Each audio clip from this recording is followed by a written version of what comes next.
রাজশাহী মহানগরীতে অবৈধ দখলমুক্ত করতে জেলা প্রশাসন ও রাজশাহী সিটি কর্পোরেশনের যৌথ উদ্যোগে উচ্ছেদ অভিযান পরিচালিত হয়েছে। বৃহস্পতিবার বেলা 11টার দিকে নগরীর লক্ষ্মীপুর মোড় থেকে এ অভিযান শুরু হয়ে বর্ণালীর মোড় এলাকায় গিয়ে শেষ হয়। অভিযানে ফুটপাত ও সড়ক অবৈধভাবে দখল করে ব্যবসা পরিচালনাকারী দোকানপাট উচ্ছেদ করা হয়। একই সঙ্গে জনসাধারণের চলাচলে প্রতিবন্ধকতা সৃষ্টি করে রাস্তায় পার্কিং করে রাখা বেশ কয়েকটি যানবাহন জব্দ করা হয়।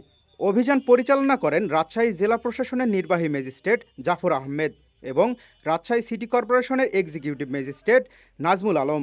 এ সময় এক্সিকিউটিভ ম্যাজিস্ট্রেট নাজমুল আলম বলেন, অবৈধভাবে ফুটপাত ও সড়ক দখল করে রাখার কারণে সাধারণ মানুষের চলাচলে বিঘ্ন ঘটছে।